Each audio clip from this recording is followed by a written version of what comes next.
Rejection of the truth, Jesus is Lord. God is an all-consuming fire, burning away all false desires. Yeah, he's gonna burn it away. Well, hello, brothers and sisters. Welcome back to the book of Ephesians. And Martin bothering people. Hope not.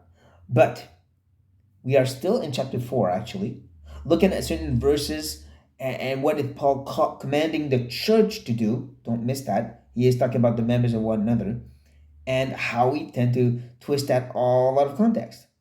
And the one we're looking at right now is one that has usually been used in a couple setting.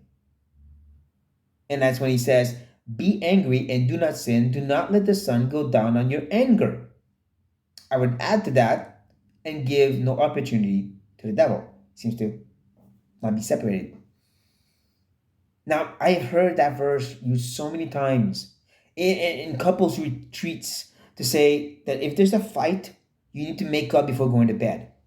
That's what Paul is getting at. Well, I completely disagree. Let's read it again. He starts by giving a command. Be angry. So that's kind of weird.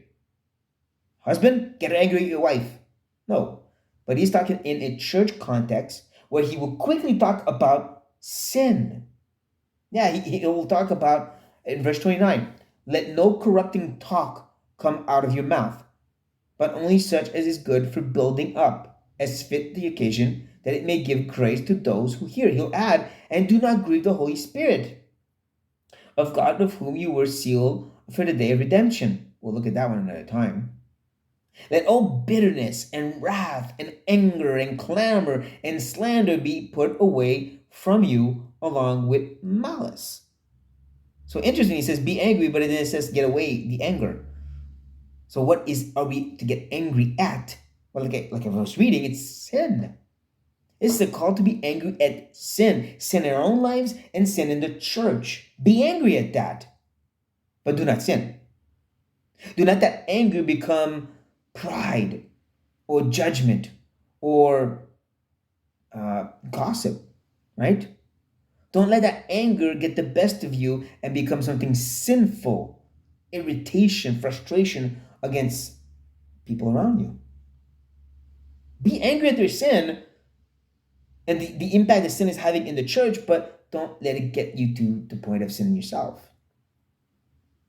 That's why he says don't give an opportunity to the devil, right? Don't let him into the church by this righteous anger you might have. Don't let him get the best of the relationship that should exist in the church. But now here's that phrase again that's kind of weird. Do not let the anger go down. Do not let the sun go down on your anger. Now, I heard Justin Peters touch on this very verse, saying the same kind of things I'm saying. And he pointed to the fact that in the Old Testament, that same phrase shows up. Yeah. In the Proverbs, that same phrase, let not the sun go down on your anger, is used in a sense of being angry at evil. In a sense of don't let the sun stop. Don't let the anger against sin stop. He even points to when Joshua is asking for the sun to stay so they can defeat the enemies. So 2 times in the Old Testament, it points this idea of the sun going down as a bad thing because it will keep you from continuing to destroy evil. I'll be checking with me here.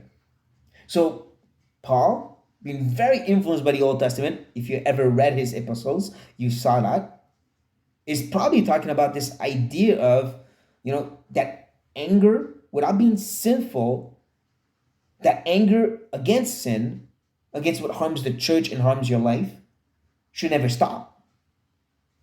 That's what he means by don't let the sun go down on your anger. Don't ever stop hating sin. Don't ever stop wanting to destroy the sin in the church without sinning yourself. That's why you would get to that list of the bitterness, the wrath, the anger, the clamor, and the slander, and all of those ways it could manifest in evil ways. Your righteous anger.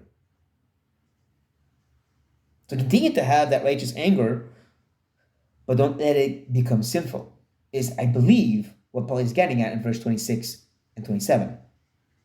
One thing's for sure, it has nothing to do with couples. It has nothing to do with going to bed and fixing up, making sure you make up before you do that. Sorry, my dear married friends. It is not, this verse is not specifically for you. And with that said, again, feel free to disagree, but do read the text in its context for yourself. Be blessed, brothers and sisters. Somebody come on. The Lord in the mountains and rocks to be falling.